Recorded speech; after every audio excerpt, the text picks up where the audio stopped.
And now we are waiting for another very exciting session. Dr. Alok Chopra and his team is there all the way from Gurgaon. And please welcome Dr. Chopra with a big applause. So this is another session we were waiting for, when we asked them ki aap aa sakte ho yahan pe. And look how a universe conspires things to happen. I went to Delhi to learn ozone therapy workshop. I went to a workshop which Dr. Melisha and Jignasha they arranged. So this was in Kapoor Acupuncture Clinic. Dr. Raman Kapoor is also coming tonight.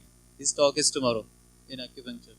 So they were going to meet them, Dr. Chopra, and मैं साथ में tag हो गया. I just said कि मैं क्या करूँगा? I had spare time. मैंने कहा मैं भी चलता हूँ साथ में.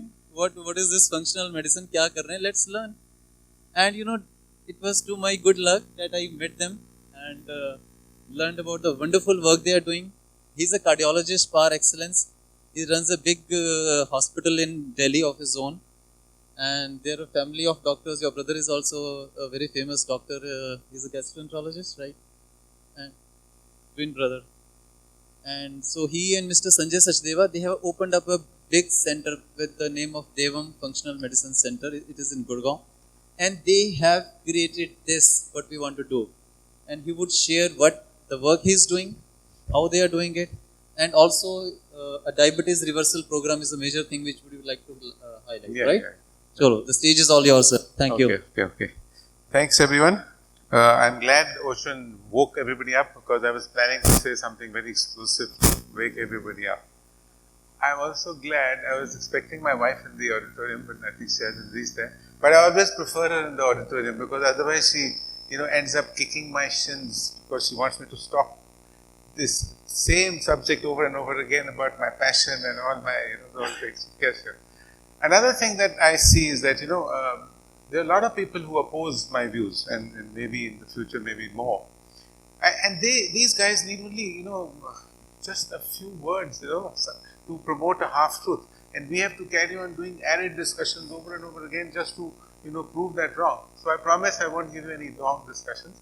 But even if I overstay by just a few minutes, please bear with me because I won't let you down. Now, many years back, I was asked to see a very obese diabetic woman who had a heart problem. I had seen her before, but I had lost her to follow-up. And she was huffing, puffing, and dialysis, and the decision was whether to amputate her foot or not. And I gave her the best I could. I did my best. But when I came back, I was filled with some disgust, some contempt. Why can't people look after themselves? Look at her, educated people of the world, and this is the condition. If they have looked after themselves better, they would have been much better state. But that night I couldn't sleep. I couldn't sleep not because I didn't give her the love and compassion that I normally do, and I did my best, but because of my attitude, and this attitude is not a good thing to do. And then I realized that why is every chronic disease ending up like this? Why is diabetes ending like this? Are we doing something wrong? Is obesity and diabetes a symptom or a coping mechanism of a deeper disorder? Is it a proxy of an impending epidemic? Are we fighting the wrong war? Are we just treating the effect and not the cause? And that night I stood on the crossroads. I was in conflict. What to do? Should I join the flow or should I challenge the deliberate destruction of health by the world's regulatory authorities and endure all the guidelines of the food pyramids? I had to really shake up my moral compass and my moral rectitude to make a decision, and that's what we did. And when I saw the angst and the complexity of chronic disease, which we have merely sanitized to a mere definition of symptoms and tabled and filed it, 5 milligrams here, 10 milligrams here, a very strange sense of caring and compassion came inside me. And it is the real motivation for me to be what I want to be now. Especially when you know what is possible and what is happening, then not doing anything is not an answer, and some form of service is a must. And this rising of genuine compassion and a call to service has been and should be our new medical education. Now, I don't want to be looked as a traitor in the ranks of mainstream medicine, because when you look at the miracles of medicine and emergency medicine, somebody has broken his leg, heart attack, or a heart transplant, or things like that. Nothing can beat modern medicine. But despite all these miracles, modern medicine is under attack, and our health is still broken. Man-made illnesses, spiraling costs, treatment to illnesses, corporate hospitals run by with a different form of self-serving priorities and biases. And the more we have invested in this miracles of another kind, we have forgotten the miracles of the healing power of our own mind. And the more we have invested in these miracles, we have disinvested in our humanness. So that's where we are. We stand at the crossroads, and that's what we need to be. Now, before we say what has to be done or what way medicine should be practiced, we should also know what should not be done. Actually, why are we not being able to focus our mind based on the advice we get as to what we should do? It's also because the responsible medical journals. I'll just tell you something. Just look at this slide. This is what it is today. We can't find anything wrong with you, so we are going to treat you for a symptom deficit disorder. And what will they do is that now make a drug for this as well. Now, this is the main thing. Respected medical journals are actually giving us false information. And look who it is. This is Marcella Angel, a long-time editor of the most respected journal in the US, and see what she says. Similarly, anyway, so that is one. And in spite of the fact, sometimes medical journals say something nice and something good, but the way they say it is lost in translation or in that black hole of academia. Who are the others to blame? The government agencies. Why is the government interfering with our life? Who are they to tell us how to treat patients? The other rogues are these predatory profiteers, which are mainly from the food industry and the fruit industry, and they're actually peddling bad nutrition and addictive food to children, to everyone, and we don't know what we're eating every day. If you ever see what sort of fruit you eat, you'll probably just die thinking about it. Then, internet echo chambers, manipulating information here and there, hyperbolic headlines, breakthrough, new revolution, 10 days to being skinny, 15 days to have a washboard abdomen, 20 days to nirvana, 50 days to becoming a spiritual astronaut. This is what we are facing. And even, our oversized brains have a tendency to complicate our lives. We begin to contradict and manipulate Mother Nature to work on our terms. How can that happen? This is really a travesty, disinformation. We can't carry on like this, and we must demand that health information must be given to us in its unadulterated form. The other thing that we miss out is epigenetics. We must understand this, that we don't respect our evolutionary past. We must all know that our genetic code has not changed for 30,000 years. 30,000 years is a long time. The point is that we are stuck and saddled with the DNA of our ancestors. But the point is we have to exploit that tendency of letting our body heal at the molecular level by taking our external and internal environment into account. And it is this external and internal environment which turns on and turns off our genes, and how our genes are expressed is epigenetics.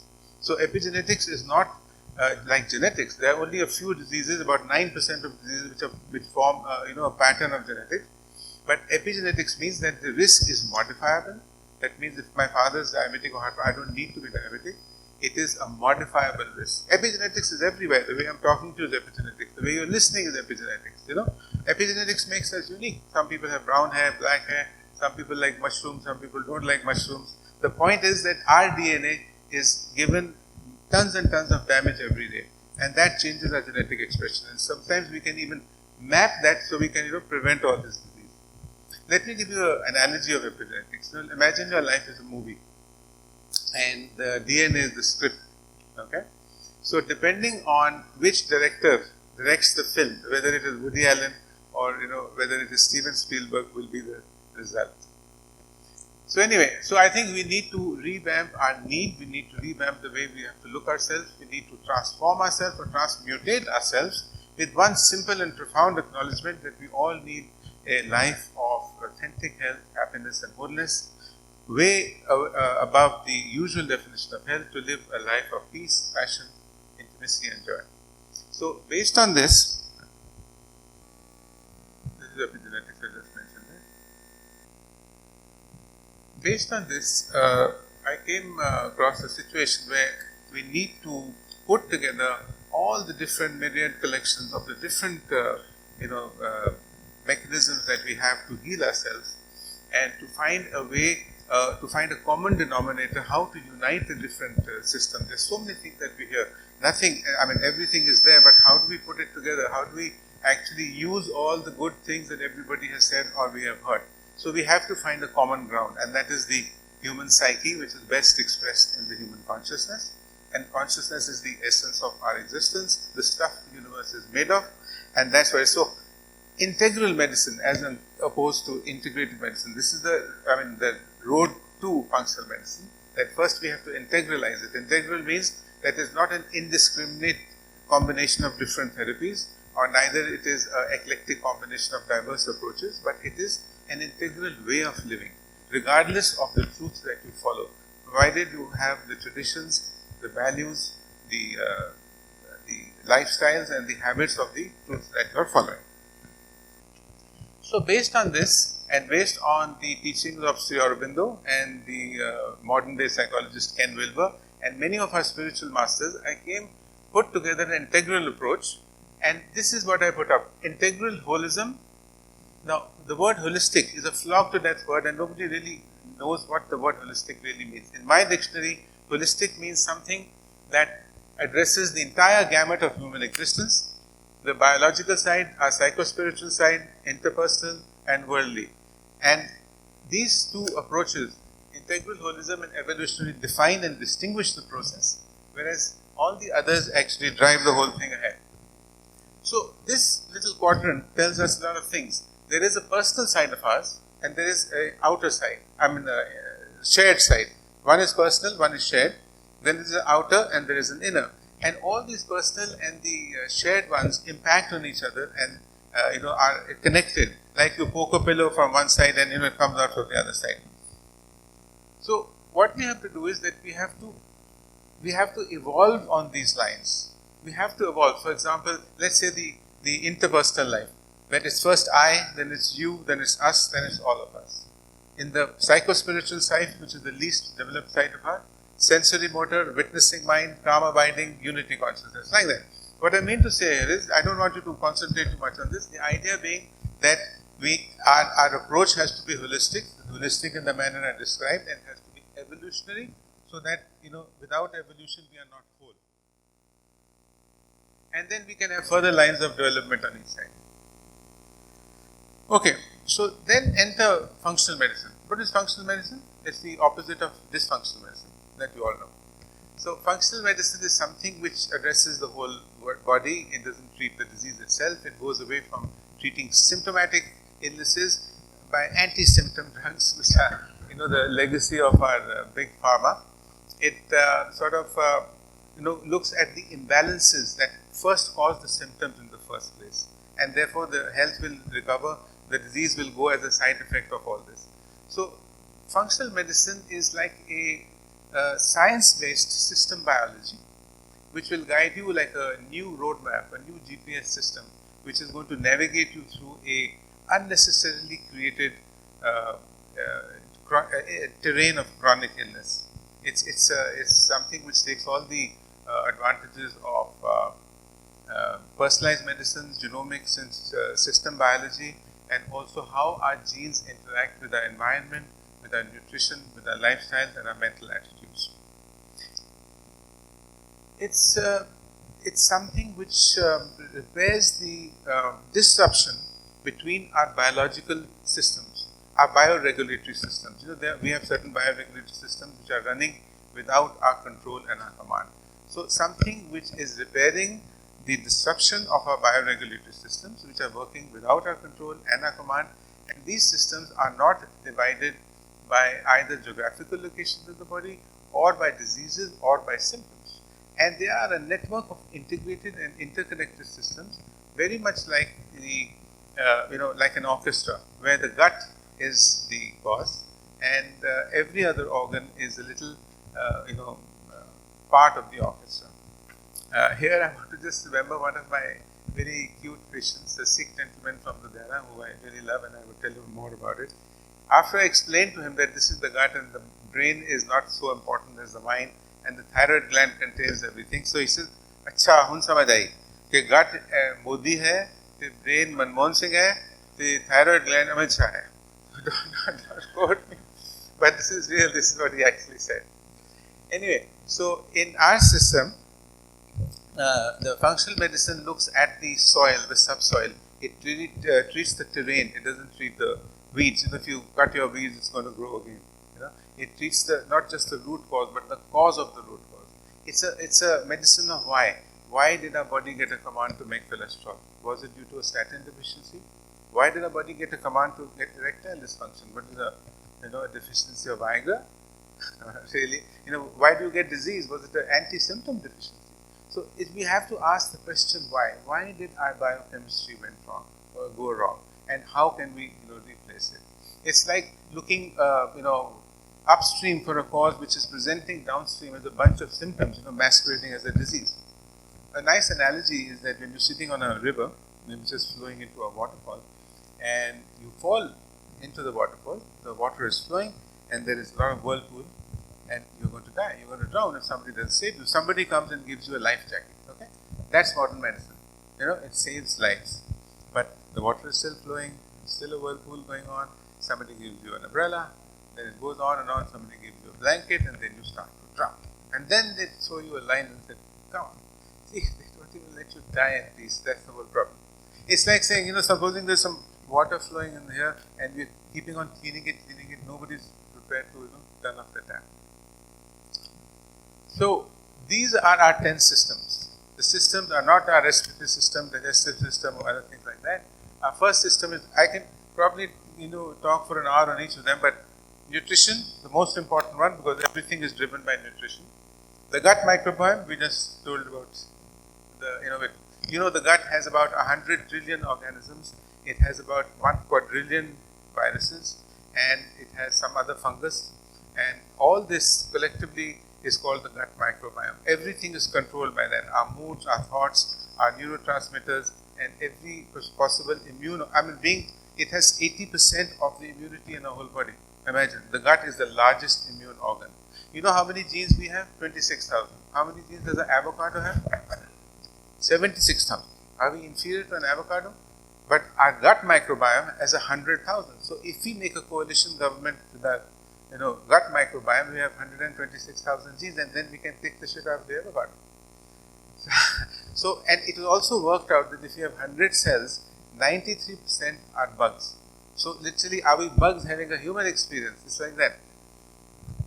Okay, so hormonal balance, as we know, there is no such thing as thyroid, pituitary, cortisol, nothing. Every hormonal or endocrine organ is connected, like the butterfly. One effect will show everywhere. Then we look at the inflammation. Where is the inflammation? Look at the immunity in the body. See how our mitochondria are behaving. What is the effects of the metabolism of the mitochondria? Detoxification. I don't know if you know that we are riddled with metals. We can't escape them. Aluminium in our kitchens, in our non-stick pans, in our aluminium foils, lead in our paints, in our flame retardants, mercury in the fish, mercury in the industrial waste, cadmium in the smoke. I don't know if anybody is aware that if you try and measure, we have measures today where we can measure metals.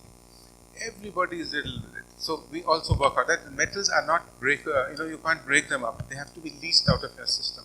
And when you leach them out of the system, then only they'll come out. But sometimes they become part of your illness.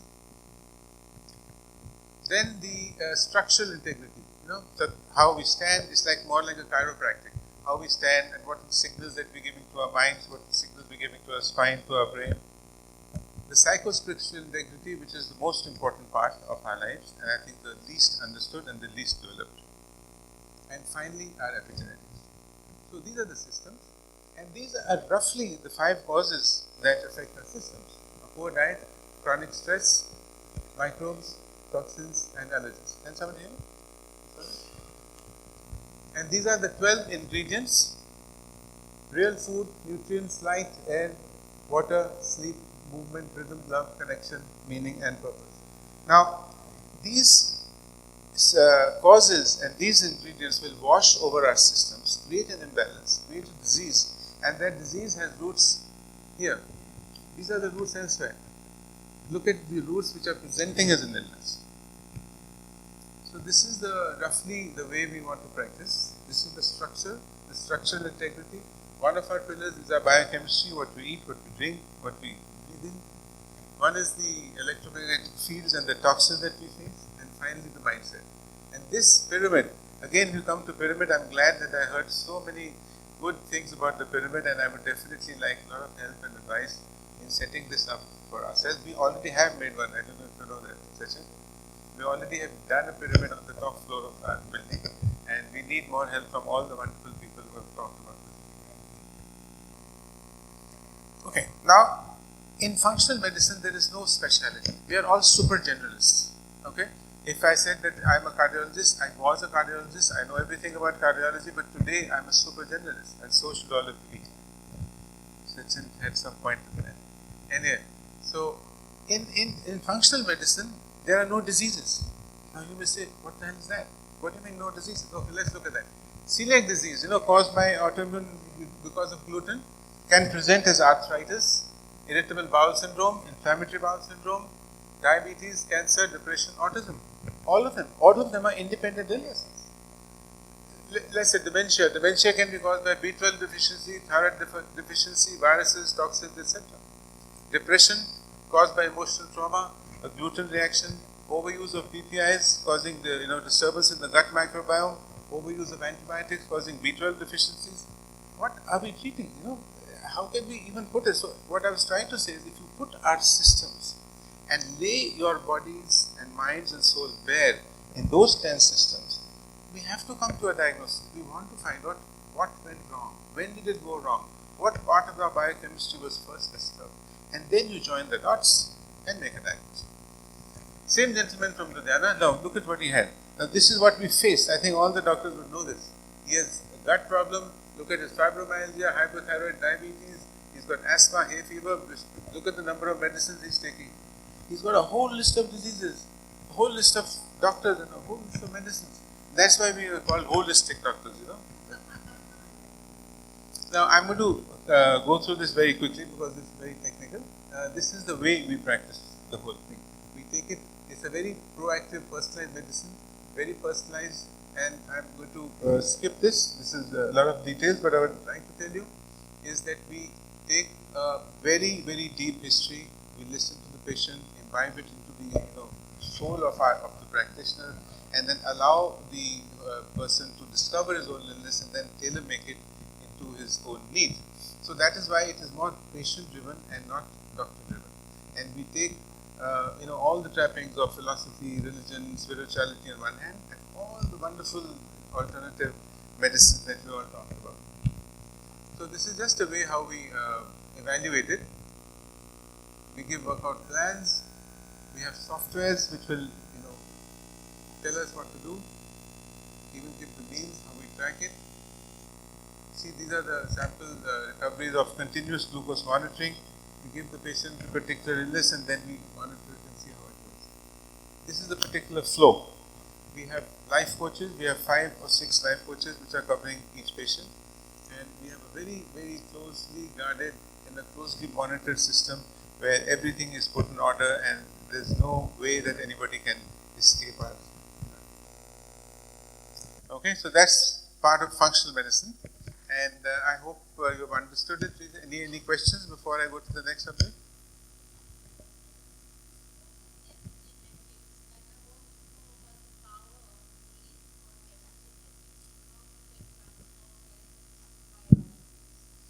You see, belief is also part of the factors which can affect our lives. That means our genes, as I said, how our genes interact with our lifestyle, with our nutrition, with our environment, and our mental attitudes.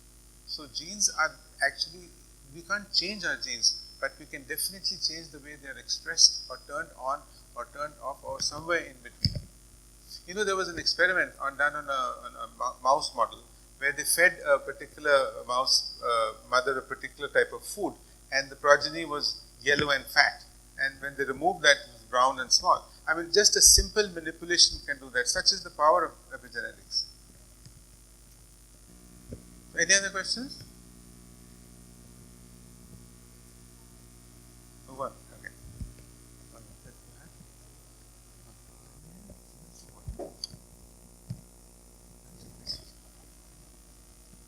There are possibly about 100 billion people in India who are either diabetic or pre-diabetic. I don't know how much it costs the exchequer here, but in the US it is pegged at about $800 billion. And what for? What for are we doing this, you know? What for is this manufactured disease? When I say manufactured disease, it's, you know, it's as a result of the, as I said, the deliberate destruction and bad advice given to us by the doctors. And that's why, and what are we doing about it? Why are we asleep about it?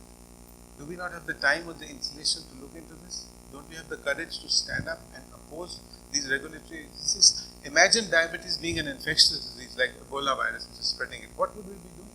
This is what we would be doing. Now, I also have, at some level, the best job in the world, you know, because I have the privilege of treating a lot of people who have been heaped on prejudice, heaped on blame and shame, you know, the obese diabetic. And although, you know, being overweight is now becoming the new normal, the truth is that it's not their fault. It is the fault of our advice, and the only mistake the people did was to, take advantage of our advice. So obesity and diabetes is not is a hormonal disease. It is not a subject of gluttony or laziness or something like that. Because what has happened is that they have turned on that fat switch, which they forgot to turn on. You know, very much like the Arctic penguins, who used to eat lots of sugar, gain fat, and when the summer came, they stopped doing it. The only difference that they have made is that they have forgotten to turn off that switch. Let me also remove some myths of obesity. Now, if we eat more and exercise less, we will gain weight regardless of the calories or the calories we make. True? Not true. Not true at all. Because this is not an energy exchange disease. It's this is something that I just wanted to show you. This is where we are going to lead to, you know. And this is what reactive medicine does, because you finished even before you start. So this is what the fact is. Now, so I was just going to tell you about this. That it is what we hormonal responses to what we eat.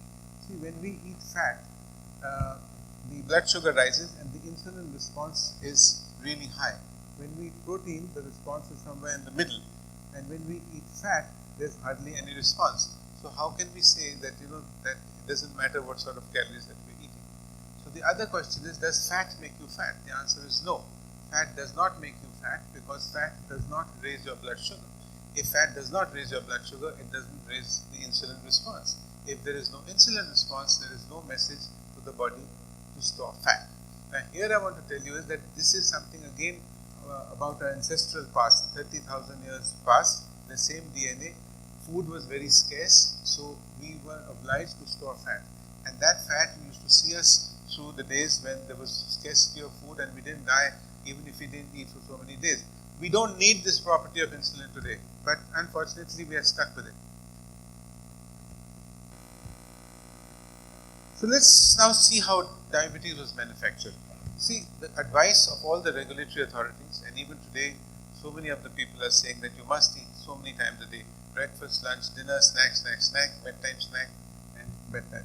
So this is what we are doing. All the time eating, and every time our sugar is going up, insulin banks it down. Every time insulin banks it down, we feel a craving and we need to eat again, so we do. Plus, also, advice is eat again. Eat every 3 hours, every 4 hours, because we may die of starvation if we don't eat. But that's what is going on. What we don't remember is that every time the insulin brings the sugar down, there is a message to the body to store fat, store fat, store fat. How many times a day we are storing fat? And this fat then gets into your liver. You get a fatty liver. When the liver is full, it exports the fat to the pancreas. When the pancreas is full, it goes to your eyes, to your heart, to your veins, to your nerves. And this is how you surround yourself within. Now this fat may not show on the body like that, but it will go around your organs. That's visceral fat. and this visceral fat is actually much worse. So what's happening here? What is happening here is that here it is, you see how the liver becomes a non-alcoholic fatty liver disease. It also leads to a non-alcoholic steatohepatitis, which leads to cirrhosis.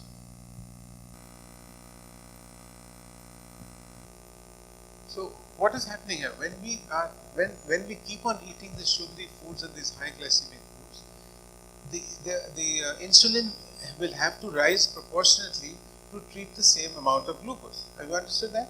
Every time we eat food over and over again, more and more insulin will have to be released, and a time comes when the insulin will have to work much harder to put the sugar back into the cell. That's the job of the insulin, put the sugar back into the cell. And when we look at food, it becomes sugar. 30 to 40% is used for utilization of your energy. Another 30 to 40% is stored in your liver and in your glycogen as stored sugar so that it can be used again. And the fed state after we eat lasts for about 3 to 4 hours. At that time, either the liver and muscle can release the glycogen into sugar, or the fat can burn. But we don't give fat a chance to burn because we eat again. What about this other 30 to 40%? The other 30 to 40% is mopped up by insulin and stored as fat. Now, the storage capacity of our liver and muscle combined is about 5 grams, only 5 grams. If you take 5.1 gram, the 0.1 gram is taken up by insulin and stored as fat. You see how difficult this problem is that we are facing. So the body is storing fat at all times. And the size of your liver and muscle is like your wallet. You can't put so much money in your wallet. And the size of the insulin is like your Swiss bank. You can put any amount of you like Adnan Sami can keep growing, and it won't end at all. So what happens is, you carry on doing this over and over again, and a stage comes when, like a nagged husband, the cell refuses to respond. Insulin makes one last ditch effort to push the sugar in. The pancreas is told to put as much insulin as it has to treat the sugar, but the pancreas runs out. It's running on empty. So when we ask Mr. Pancreas, can you produce more insulin? He says, sorry, we can't produce any insulin because the insulin producing cells are gummed with some, inflammatory fat and sugar. So temporarily, the beta cells die. So you get diabetes. Right? So is diabetes a lock-in key phenomenon like that? Is it? No, it is in a way, because the lack of insulin cannot put the sugar back into the cell, and there's something gumming up the lock and can't enter. Is it an internal starvation? Yes, if it's a type 1 diabetic. You see the person on the left is a type 1 diabetic. They are born without any insulin, but the other one, and see how quickly they recover when you give them insulin. But does this look like internal starvation? It's not internal starvation. Yes. So that's the central paradox here, that this is not an internal starvation, and we always think that the sugar is not getting into the cell. Actually, it's an overflow mechanism. And what is happening here is that the liver, this is the normal liver, and this is what the liver looks like when it is fatty. And how does the liver become fatty? When you feed it sugar, when you feed it fructose, especially fructose. And has anybody had liver pate? Foie gras? Goose liver pate? Well, anyway, that's how it is made. They pour fructose down the goose's neck like that, and it's equivalent to doing that to a human being. So, it is an overflow mechanism. It is not an internal starvation. Our cells are full of sugary inflammatory fat, and that is the problem here. The sugar is flowing out, and every time we eat, the sugar comes into the cell, it flows out of it, it goes into the different organs, and that's how we get the complications of diabetes. Now, what happens is, you go to your doctor and say, look, I've got diabetes, and your doctor says, look, you have been starved of carbohydrates for so long, which makes sense because the insulin did not manage to put the sugar, the lack of insulin did not allow the sugar to come into the cell. So they say that you have been starved of carbohydrates, so therefore please eat some more carbohydrates. This is the advice given by the American Diabetic Association. The food pyramid in the American Diabetic Association says that you have to have 60% or 55 or 60% of carbs, 20 to 30% proteins, and 5% of fat. Okay, even now. So they are asking to say that please eat more carbs, but don't worry, we've got some medicines which will put the sugar back into the cell. Okay. And remember, these drugs have got a side effect. And the side effect is that your sugar may fall. So please eat at least 5 times a day. Excuse me, is that the same advice given to you as the cause of the diabetes? So your diabetes doesn't get better. When it doesn't get better, they said take some insulin. So what?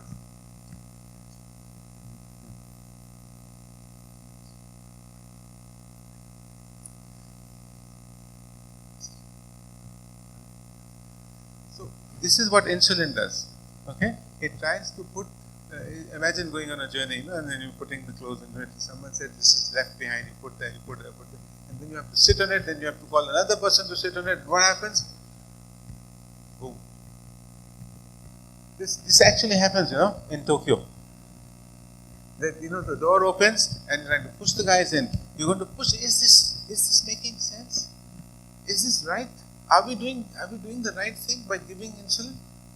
The day you give insulin, you have signed your death sentence. I'm making a very important statement.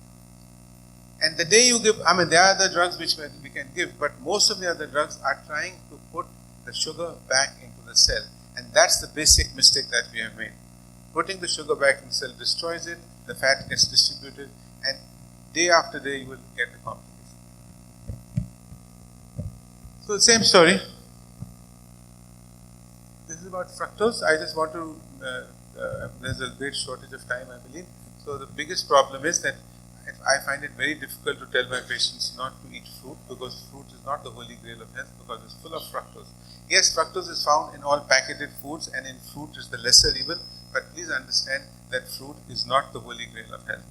I'm not demonizing fruit, but I'm definitely not glorifying it. Even God didn't want us to eat fruit, the original sin of Adam and Eve, and they had the apple. An apple a day will never keep the doctor away, remember. And I still think that God made fruit for the, animals and birds, because God wanted to propagate their life. And so that they eat their seeds and they, get out in their fecal matter and they grow again. Our fecal matter ends up in the toilet bowl. We're not doing God a favor at all by eating fruit. Okay, so this is what modern fruit looks like. You see the colors of the fruit? Do you think it's real? Do you think this fruit is real? Anyway, these are the, I'm just going to skip all that. But anyway, I just want to quickly tell how we treat them in the end. Now, the treatment of diabetes, whichever it is, if it's a person on insulin, we stop their insulin and we start giving them a high-fat, low-carbohydrate meal and a moderate protein meal. Because fat is not going to make them fat and nothing's going to go wrong. Of course, it has to be monitored in a particular way, but that's the way we do it. So we divide the people into a low risk, medium risk and a high risk, and depending on that, how severely we put the diet problem is the thing. Same issue. So there are 3 ways we can reverse diabetes: bariatric surgery, very low calorie diet, and a low carbohydrate diet. See, bariatric surgery works, and the thing is that some people say that the beta cells cannot grow again. Yeah, it's not true, because when you do bariatric surgery, people get off their diabetes medicines long before they lose weight, long before the biomarkers change. How can it happen unless the beta cells have regrown? So this is a myth that beta cells cannot grow again. They will grow, and there's a lot of studies which I can show you later. So this is what a diet looks like. We call it a keto diet because it's a very well-known name. But truly, saying keto diet is not really a keto diet, because ketones is not the means to the end. It's the high fat which is the means to the end, and how we can improve our mitochondrial function. Actually, we're doing a mitochondrial service. I call it the mitochondrial metabolic therapy. You want me to? See, it looks very attractive. The food we give, vegetarian or non-vegetarian. So we see the HbA1c comes down, the cardiac markers go down, surgery can, we see that fasting is better than bariatric surgery for There's a decrease in pancreatic fat. There's restoration of beta cell function. This is me. You know, I tell you how easy it is to become. One day I had a glass of pomegranate juice and watermelon juice and put in a tin of orange juice, and sugar went up to 190. Do you know how easy it is to become diabetic? See that? Now this is something I want to see. This is Dr. Jocelyn. He is called the father of modern diabetes. He was treating a lady who was told to die. There's nothing else we can do for you. He put her on a very high fat, low carbohydrate diet. She survived for 13 years. And see this prescription. This is in 1876. I have a copy of this. And see what they have written here. What do you have to eat? Butter, oil, cream. Can you see that? What you don't have to eat is what we are eating. You know what? We go back to our ancestral past. What did our ancestors did not eat any grains? There were no grains, there was no rice, there was no sweet, there was no dairy.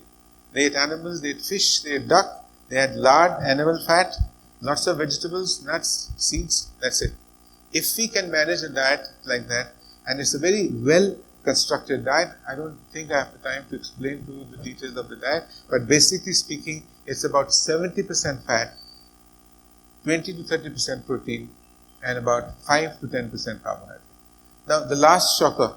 Anybody, the American Diabetic Association says 55 to 60% carbohydrates. That translates to about 300 to 350 grams of carbohydrates a day.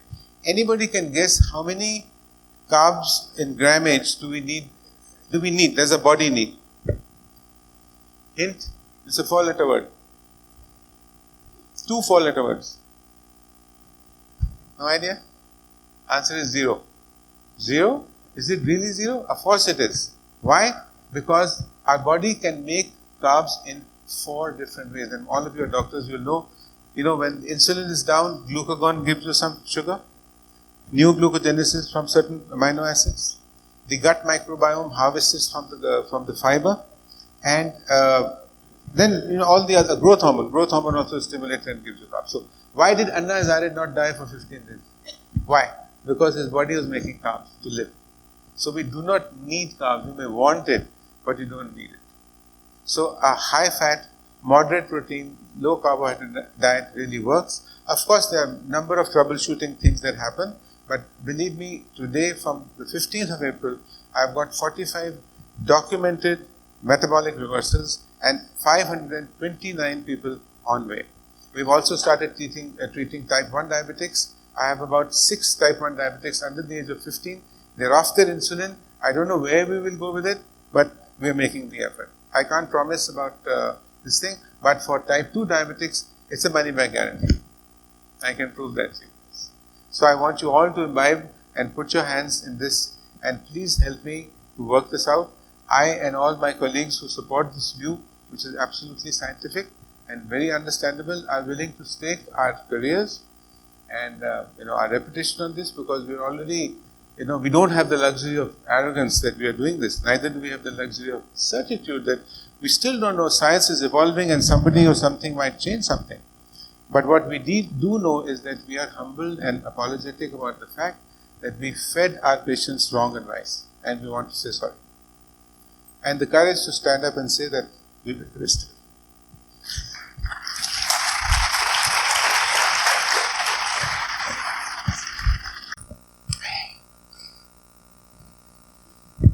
It's a very enlightening lecture from Dr. Alok Chopra. So he's opened up new controversies now for us to, think about how it is to do. So we have to gain more and more knowledge and learn. So a lot of things are happening, a lot of people are doing a lot of new things, and he's pioneering in this work. So being a doctor, super specialist, he's changed the way we were treating patients earlier and innovating new ideas. So let's all of us also be innovative and do things differently. Right, yes, sir? And I'd be happy to help out anybody. Anybody wants to know how to do this protocol, I'll be very willing to help and share all the knowledge that I have got over the years to reverse this in so-called incurable man-made manufactured disease. Thank you, sir. Thank you. Thank you.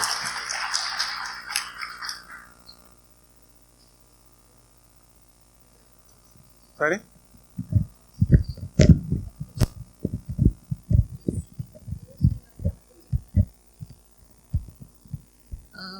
Females with diabetic backgrounds in their genetics or in their parents or somebody, they have a tendency to show up as gestational diabetes mellitus during pregnancy.